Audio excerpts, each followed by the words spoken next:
Fala galera, beleza? Professor Tiago Avelar aqui para a gente conversar um pouquinho sobre o módulo 4, Citologia. Tranquilo? Galera, para introduzirmos essa matéria, temos que ter a noção que existem dois tipos celulares predominantes nesse nosso planetinha bonito aqui.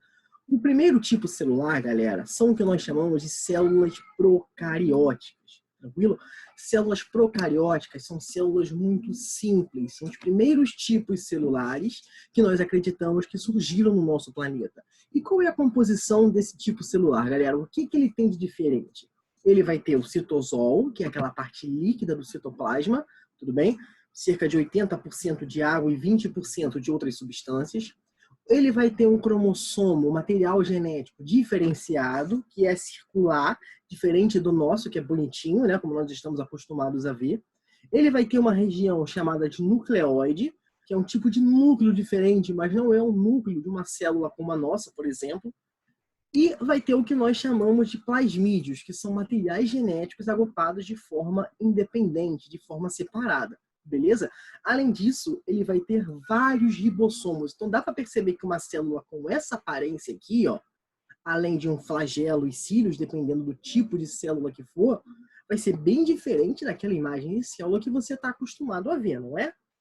Que tipo de célula é aquela que você está acostumado a ver, galera? São as células eucarióticas. Como que eu posso diferenciar uma célula eucariótica, uma célula mais evoluída, da célula procariótica, que é essa que eu falei aqui agora, tudo bem? Nós temos algumas coisas. O citosol é muito parecido, tá bom? Mas na célula eucariótica, ó, eucariótica, carioteca verdadeira. Então, nesse tipo de célula, galera, eu vou ter um núcleo envolvido por uma dupla membrana. Que dupla membrana é essa? O nome dessa membrana é carioteca. Além disso, galera, eu vou ter um citoesqueleto, que funciona como se fosse um esqueleto proteico celular, que vai manter a forma da célula e ter várias funções, como transporte de vesículas, por exemplo. E, além disso, eu vou ter muitas organelas membranosas, coisa que nós não vimos nas células procarióticas, não é? Nós só tínhamos praticamente ribossomos. E dentro das células eucarióticas, nós vamos dividi-las em dois grandes grupos. A célula animal e a célula vegetal. Tudo bem? Obviamente, eu vou ter outros tipos, mas para nós aqui, vamos focar nesses dois tipos de células, beleza? Vamos dar mais uma olhadinha nas organelas que estão dentro do citoplasma nas células eucarióticas, beleza? A primeira é conhecida nossa já, né? Você já manja dessa daí. Porque também tem na procariótica, que são os ribossomos.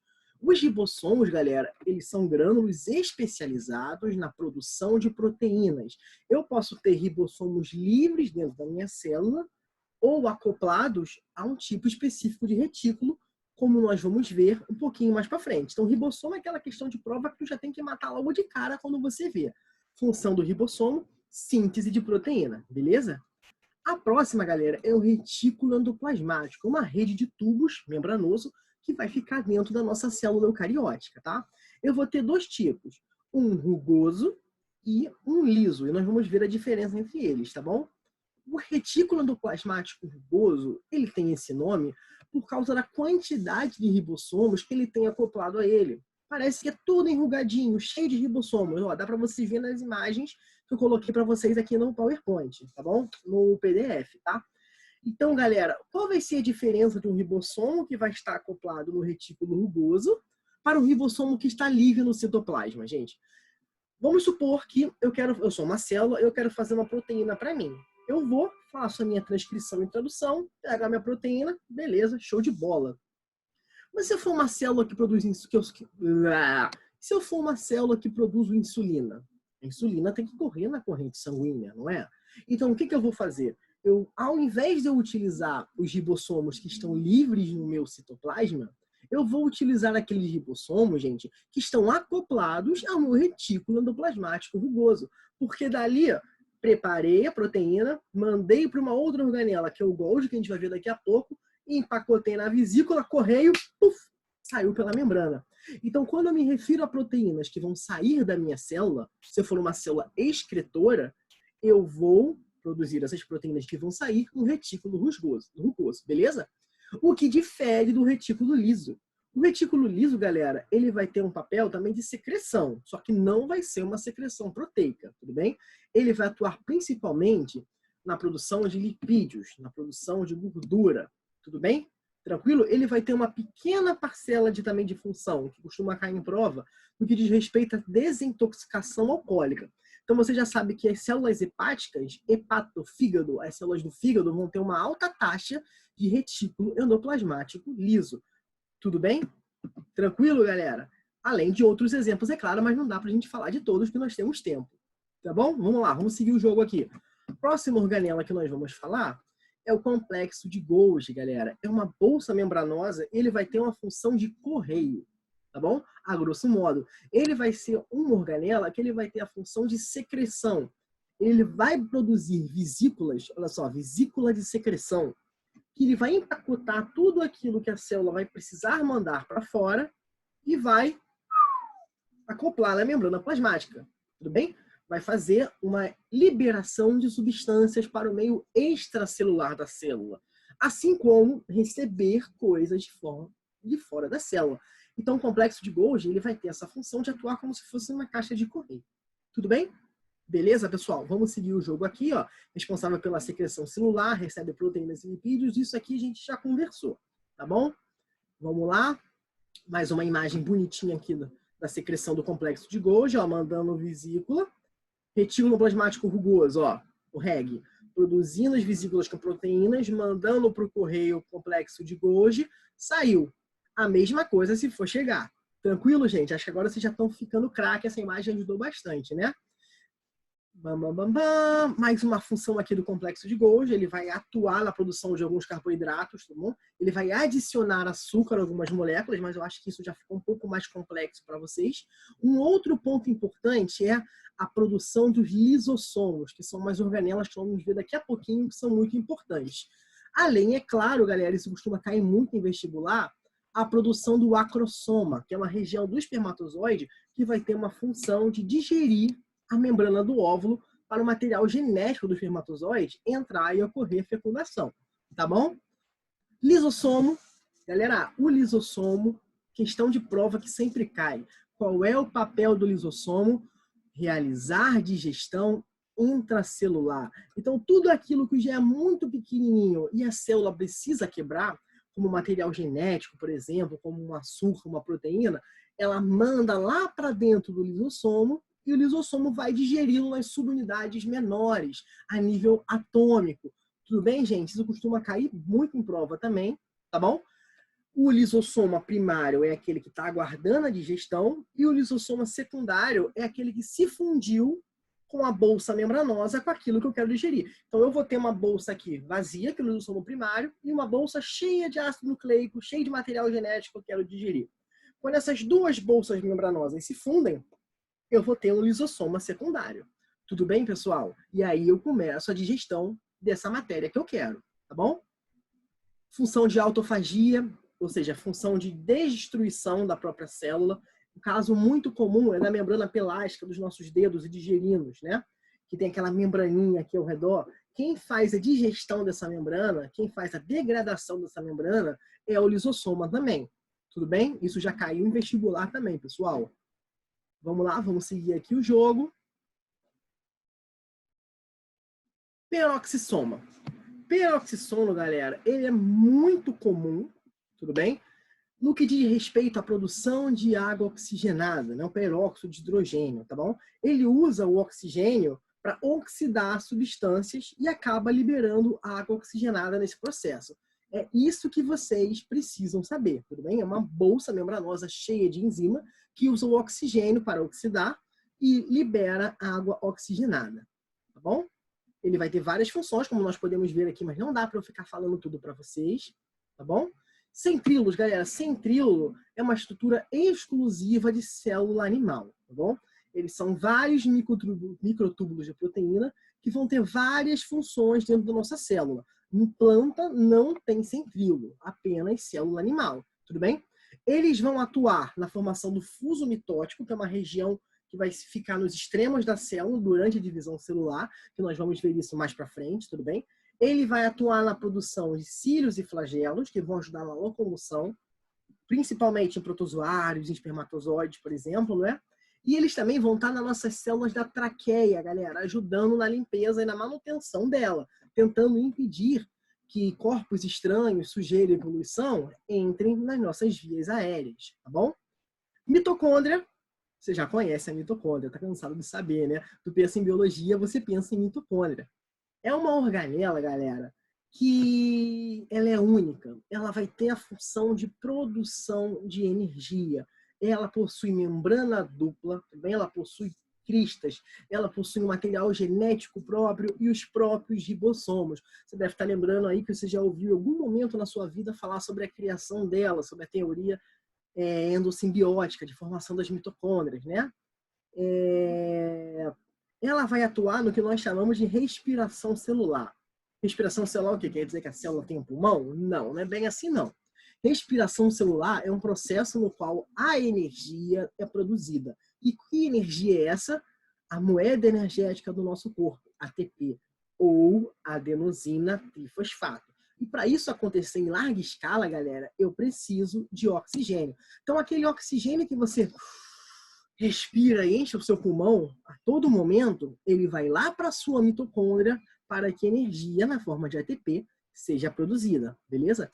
Ela consegue se autoduplicar sozinha, então uma organela que ela consegue se autossustentar e se dividir de forma autônoma, e todas as suas mitocôndrias vieram da sua mãe, tá bom? Então não importa se você é homem ou mulher, você não tem mitocôndria do seu pai. Todas as mitocôndrias vieram da sua mãe. A mitocôndria do seu pai ficou lá perdida no espermatozoide, no resto do espermatozoide paterno que não entrou dentro do óvulo. Então, se a sua mãe tiver uma doença de mitocôndria, você vai ter, o seu irmão vai ter, a sua irmã vai ter também. E a sua mitocôndria, mulher, passará para os seus filhos. E a sua mitocôndria, homem, não vai passar para os seus filhos. Tudo bem? Vamos seguir o jogo aqui. Nas células vegetais, galera, nas algas e nas plantas, lembrando que alga não é planta, nós vamos ter o que nós chamamos de plastos, tá bom? São estruturas que vão ter várias funções dentro da célula. Nós vamos ter os cloroplastos, os cromoplastos e os leucoplastos, tá? Vamos lá. Cloroplasto você já está cansado de saber, você já conhece. Cloroplasto são organelas que têm a cor verde por apresentarem um pigmento clorofila. Essa clorofila ela vai ter o papel de pegar a luz solar. Pegar é modo de falar que você não pega a luz, né? Captar os fótons físicos da luz solar para realizar um processo chamado fotossíntese, tá bom? Que a gente vai ver isso em outra aula de uma forma um pouco mais profunda, tá? Essa aqui é a fórmula da fotossíntese, no qual você pega, entre tantas coisas, você pega, tá aqui embaixo, gás carbônico e água e libera glicose, oxigênio e água. E aqui em cima, galera, é a fórmula da respiração celular, tudo bem? Você pega a glicose e o oxigênio produzido na fotossíntese, produz gás carbônico, água e energia e fica formando esse ciclo. Então você faz a respiração celular, tá bom? Consome a energia, consome a glicose, produz energia, tá? Gás carbônico foi liberado, você vai usar na fotossíntese para produzir mais glicose, essa glicose, respiração celular, gás carbônico liberado, energia, fotossíntese, fica nesse ciclo durante toda a existência da vida no planeta. Tudo bem, pessoal? Os cromoplastos são pigmentos que geralmente possuem carotenoide, não possuem clorofila e por isso tem a cor alaranjada. Então você pega cenoura, algumas flores, por exemplo, como girassol, vão ter essa cor devido à presença desse outro pigmento, tá bom? Leucócitos, células brancas. Leucoplastos, plastos que são brancos, tudo bem? Ele apresenta, é muito comum em células que guardam amido, estoque de energia, como a batata, por exemplo, tá? Então são pigmentos que não possuem cor. Por último, mas não menos importante, nós vamos ter o vacúolo. O vacúolo, galera, é uma grande bolsa de espaço que fica dentro da célula vegetal. E ela vai ter a função de armazenamento. Então, tudo aquilo que a célula vegetal quiser armazenar, quase tudo aquilo, na verdade, mas grande parte do que a célula vegetal gostaria de armazenar e precisa armazenar, vai ficar dentro do vacúolo. Tudo bem, pessoal? Tranquilo? Então, fechamos essa parte aqui de organelas. Vamos agora ver a membrana plasmática, que nós já vimos núcleo, tudo bem? Estamos vendo agora citoplasma. E por último, mas não menos importante, vamos ver a membrana plasmática, tá bom? Então, olha só, membrana plasmática, galera, é uma dupla camada de fosfolipídios, que vocês já viram na aula passada, que são lipídios unidos a fósforo, tudo bem? Formando essa membrana dupla aqui, ó, que bonitinha, ó. Fosfolipídio aqui, fosfolipídio aqui embaixo também, tá bom? Ela vai possuir uma série de proteínas, que nós vamos falar um pouquinho sobre delas, tá bom? E ela é uma estrutura fluida. Essas proteínas elas podem nadar constantemente sobre esses lipídios. Ela é extremamente dinâmica, tá bom? Além disso, ela possui estruturas chamadas de glicocálix, que nós vamos falar dele daqui a pouquinho também, e possui permeabilidade seletiva, como se fosse um grande porteiro. Ela controla tudo que entra e sai da célula, tá bom? Então, olha só, temos aqui uma membrana plasmática, toda bonitinha no nosso modelo mosaico fluido, com essas proteínas glicocálix, tá bom? Pessoal, o que são proteínas integrais e periféricas? É bem simples. Uma proteína periférica, ó, é uma proteína que não pega essa dupla camada de fosfolipídio. Ela vai ficar apenas em uma. Ou na parte de dentro, ou na parte de fora, ou na parte de dentro, tá bom? E as proteínas integrais são aquelas que vão fazer um contato do meio intracelular com o meio extracelular. Então, eu vou ter uma proteína que vai ter a face para os dois lados e uma que vai ter apenas para um lado só. Bem simples na teoria, não é? Vamos lá. Glicocálise, galera, geralmente são estruturas de reconhecimento celular. Quando você estuda tipo sanguíneo, por exemplo, aquilo que o seu corpo vai utilizar para reconhecer o sangue que está entrando no seu corpo vai ser essa presença. Eita, caceta, desculpa. Vai ser essa estrutura de reconhecimento que é o glicocálise, tá bom? Uma outra função dela, galera, é conceder aderência à célula, tá bom? Mas o principal do glicocálise que vocês precisam saber é que eles vão formar o que nós chamamos de antígeno. Então, se você entra uma bactéria dentro do seu corpo, como é que o seu corpo vai reconhecer essa bactéria? Através do antígeno dela, através do glicocálise dela. Tudo bem? Beleza? Você vai numa festa que todo mundo tem cabelo escuro. Chegou de cabelo azul, você vai perceber que eu não faço parte desse nicho, não é? A mesma coisa no seu corpo. Você vai olhar aquele glicocálise ali e você vai ver se faz parte do seu corpo ou não. Tranquilo, pessoal? Avançando aqui, permeabilidade seletiva é aquilo que eu falei. A membrana plasmática, galera, através do centro de comando celular, escolhe o que ela quer que entre e o que ela quer que saia da célula. Então, isso aqui não é bagunça, não. A membrana escolhe aquilo que ela acha importante entrar, aquilo que a célula está necessitada e barra aquilo que a célula não quer, aquilo que a célula não precisa. Obviamente, eu tenho moléculas que vão conseguir driblar essa permeabilidade seletiva, tá bom? Mas no grande grosso, galera, a membrana consegue fazer esse controle daquilo que entra e daquilo que sai. Tudo bem? Então, vamos lá. A membrana ela vai atuar dando individualidade à célula, ou seja, ela vai separar o meio intracelular do meio extracelular. Ela vai regular as trocas entre o meio interno e externo. Então, eu digo que ela tem a permeabilidade seletiva. Ela vai dar suporte estrutural, então ela só vai ter aquela forma dela que nós conhecemos devido a essa membrana plasmática, senão o citoplasma que está ali dentro vai ficar espalhado. E ela pode criar a interação celular, que nós vamos ver aqui no final dessa aula, tudo bem? Ela pode fazer com que uma célula interaja com outra célula. Vamos lá, pessoal. Transporte através de membrana. Nós vamos ter, basicamente, 4 tipos de transporte de membrana, tá? Vamos ver quais que eles são agora. Primeiro, se eu estou falando de estruturas sólidas, eu vou ter 3 tipos. Difusão simples, difusão facilitada e transporte ativo. Se eu estou falando de líquidos, eu vou ter um que você já está cansado de ouvir falar, que é a osmose. Então vamos lá, galera. Vamos falar desses 2 sólidos primeiro, depois vamos para a água e depois nós voltamos para o sólido, porque a ativa é bem diferente. Quando eu me refiro à difusão e à osmose, esses 3 tipos aqui, ó, difusão simples, facilitada e osmose, são o que nós chamamos de transporte passivo.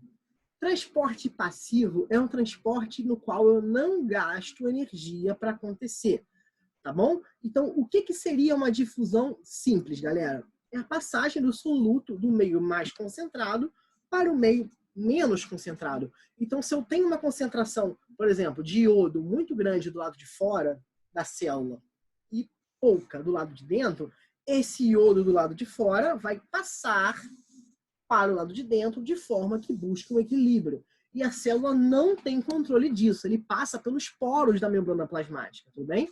Essa é a difusão simples, tá bom?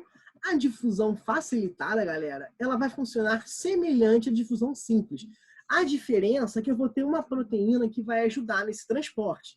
Lembrando, galera, que isso não gasta energia. Olha só, essa primeira imagem aqui é difusão simples, tudo bem? Ó, passando pelos poros aqui, ó, tranquilamente. E essa segunda é a difusão facilitada, no qual eu vou ter proteínas que vão fazer o transporte dessas substâncias sem gastar energia, tá bom? A osmose, galera, ela funciona exatamente igual à difusão simples. A diferença é que ela ocorre em líquidos, tá bom? Olha só, esse exemplo aqui, eu vou ter 3 células sanguíneas, que são as hemácias, dentro de 3 potinhos diferentes, tá bom? Num desses potes, que é esse primeiro, a concentração de sal do lado de fora é maior do que dentro da célula. Nesse daqui é semelhante e nesse daqui é menor. Então vamos entender o que está acontecendo. Quando você entra na água do mar, na água salgada, vai na praia, depois de um tempo você percebe que sua mão está toda enrugada, não é? Seu pé está todo enrugado. Por quê, galera? A concentração do mar é hipertônica em relação ao seu corpo. O que isso quer dizer? Hiper, muito, tonicidade, sais básicos. Então, o que está acontecendo, galera? O que está acontecendo é que a concentração de sal nesse meio hipertônico é maior do que dentro das células.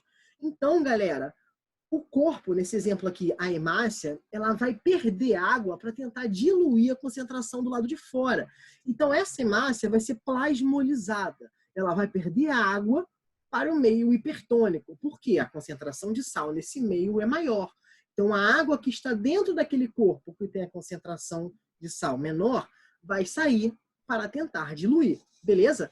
No isotônico, galera, eles vão ficar em equilíbrio osmótico, iso igual. Então, a concentração de sal é equivalente tanto dentro da célula quanto do lado de fora dela. Isso quer dizer que não vai ter troca de água? Não, vai ter troca de água. Só que essa troca de água vai acontecer de forma que venha manter um equilíbrio constante, tudo bem?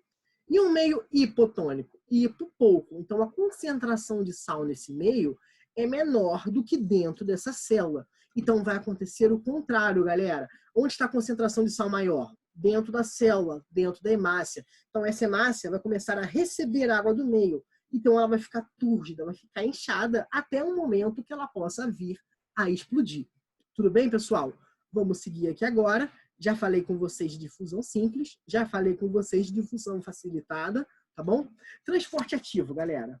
Transporte ativo é um transporte de sólidos no qual há gasto de energia, tá bom?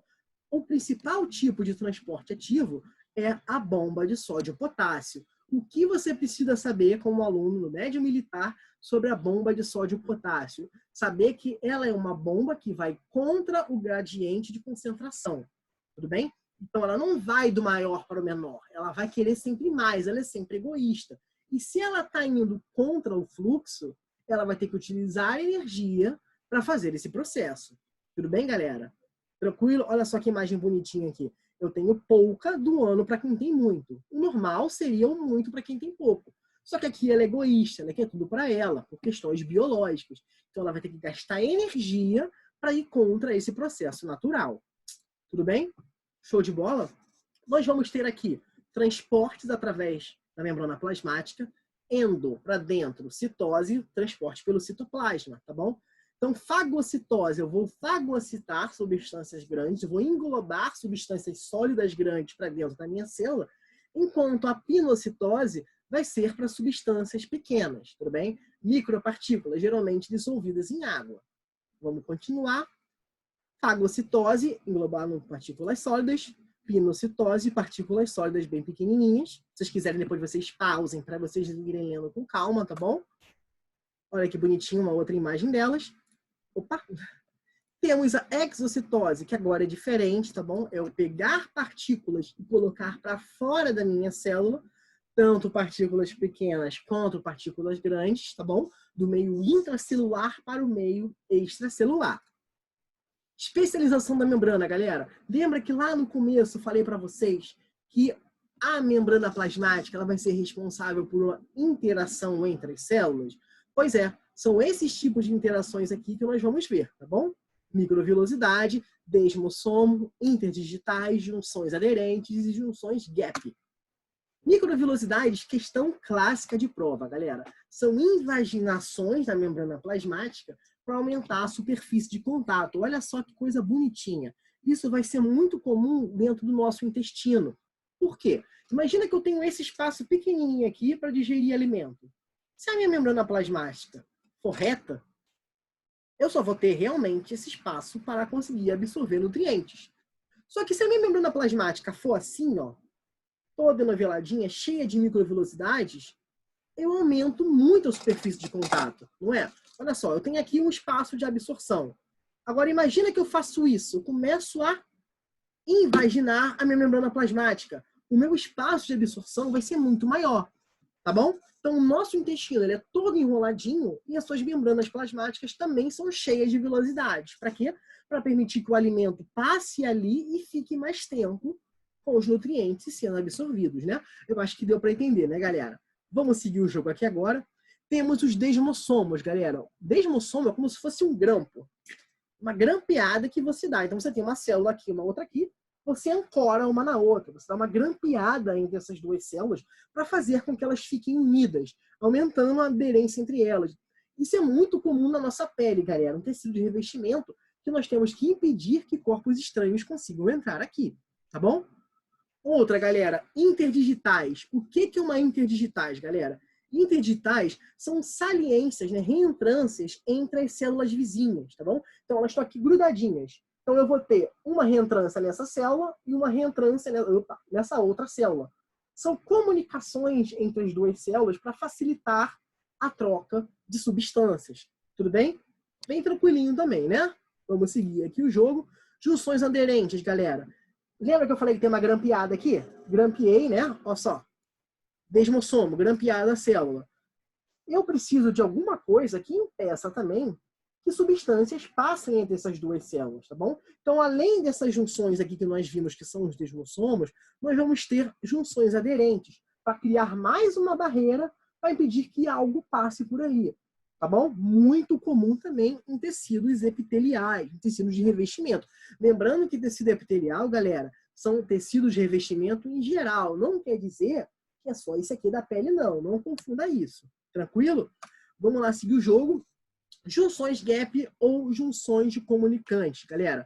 Eles vão funcionar também fazendo uma ponte de comunicação entre essas duas células, atuando na troca de substâncias também. Isso é muito comum em células do fígado e também, galera, em neurônios, que eu necessito de uma comunicação muito rápida entre as minhas células, tá bom? Então vamos dar uma recapitulada no que a gente viu hoje, galera.